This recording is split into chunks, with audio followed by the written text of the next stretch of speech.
Only Murders in the Building, Episode 9.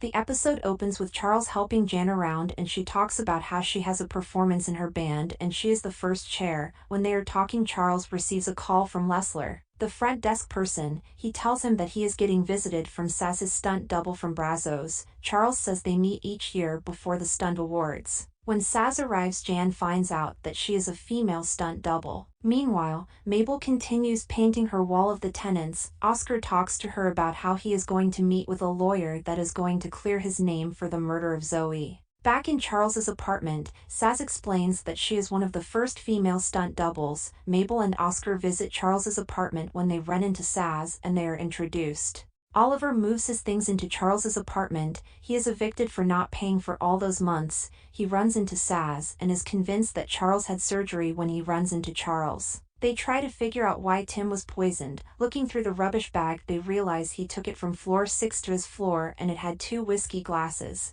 Saz says why would Tim have a drink with his murderer, saying that he has a girlfriend. They realize that they need to interview his neighbor, Ndidi. They then decide to attend the board meeting. It is about the Only Murders in the Building podcast, and the hotelier says it needs to stop because it is interfering with people every day. Some people's businesses were degrading and saying friends won't come over because they're scared. Charles decides to tell everybody that they're stopping the podcast. The hotelier tells the 3 of them that they are getting evicted. When the board meeting is over, Mabel and Oliver decide to continue the podcasts. And Charles says that he is leaving and wants all the evidence removed from his apartment. That night, Jan tells Charles to not go to the symphony tomorrow because she isn't at her best, and Charles decides not to go. The next day, Oliver and Mabel talk about how they can convince Charles to come back, and they decide the only way is by solving the case. They check the garbage again and realize that the box Tim had for fun time had a weird object with the brand Exotic Instruments. They search for it and find out that a bassoon cleaner is in Tim's garbage. They then interview Ndidi and she says that she never saw the lady Tim was with,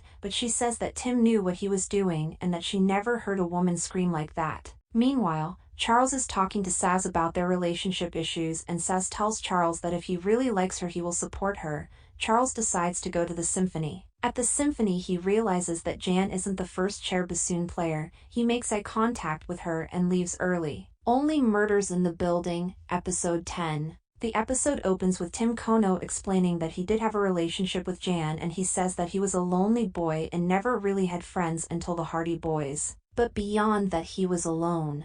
In the present time, Mabel and Oliver are running to Charles's room to warn him of Jan. When they arrive, they explain the bassoon cleaner and that Tim was poisoned by Jan. Charles brushes it off and says that it couldn't be Jan and tells them to leave. When they leave, Jan arrives. She tells Charles that she didn't mean to lie to him and they should have a drink and tries to look after the nosebleed. Meanwhile, Oliver and Mabel decide to break into Jan's room. They find the knife that she used to stab herself and the jewel that she took off Tim. Charles and Jan talk over drinks. Jan asks Charles why he isn't taking sips, and he says that he knows she poisoned his drink. She is fascinated and asks how he knows. He explains the J's in Tim's suicide notes and the J's in the date note she used to ask him out. He then starts to lose movement in his limbs. He begins to faint. She explains that she poisoned the handkerchief and used Tim's own hand to shoot himself. Jan then leaves. Charles then quickly turns off the recording and rolls out of his apartment and is found by Mabel and Oliver. They find his recording.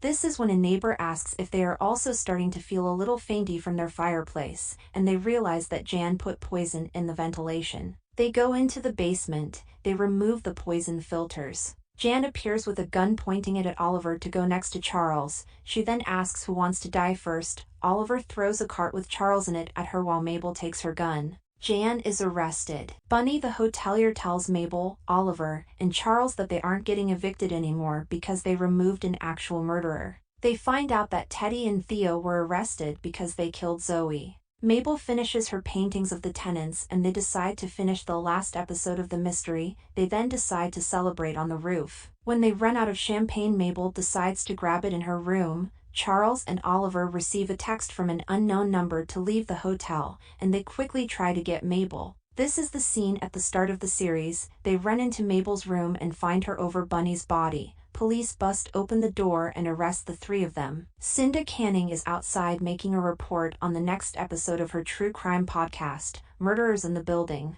Only Murders in the Building, Season 2, Episode 1. The episode opens with Mabel, Charles, and Oliver in an interrogation room. The police try to get Oliver and Charles to pin the murder on Mabel. Mabel confronts the police on how they have arrested 3 people that have solved 2 crimes and they don't even have the murder weapon. They are then released. Williams warns them not to do anything incriminating because they are persons of interest, meaning they can be arrested anytime. They all then return to the Arconia and agree to stop doing the podcast. Mabel receives a text from an artist that wants her to join their group.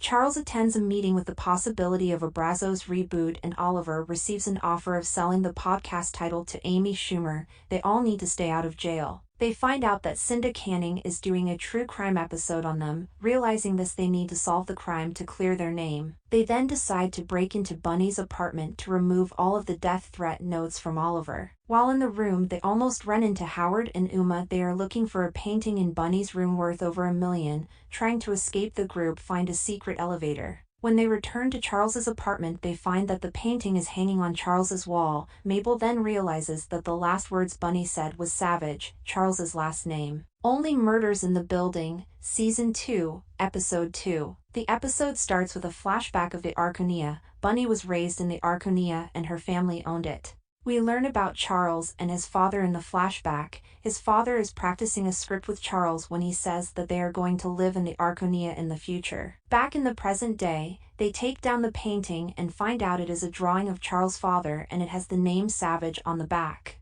Howard tells them that they need to go to Bunny's apartment to meet the new owner of the Arconia. They arrive with gifts and apologize for the death of Bunny. When Bunny's mother, Shirley, arrives, she asks for her painting and checks to see if the 3 of them have murdered Bunny. She says that they didn't do it. They then devise a plan to sneak the painting back into the room using the secret elevator. Charles accidentally closes the door when people come by. They then put the painting on the side of a dumpster, saying they will get it later. Charles then writes out all the suspects, landing on himself. Mabel goes and visits Alice to help out. She tells her to let out her emotion by breaking the piece of wood. Oliver goes and talks to Amy about the deal and he realizes he needs the group to confirm. He finds out that Amy took the painting from the dumpster. Charles talks to Shirley and asks how she knew his father, and she says that they had an affair. The group goes to Amy's apartment and finds out that the painting is a replica. Charles has a flashback of that same night Charles's father had been arrested after he went to an audition. When he returns to Oliver's apartment, they find out that Bunny left a parrot for him. Thank you for watching. Consider subscribing.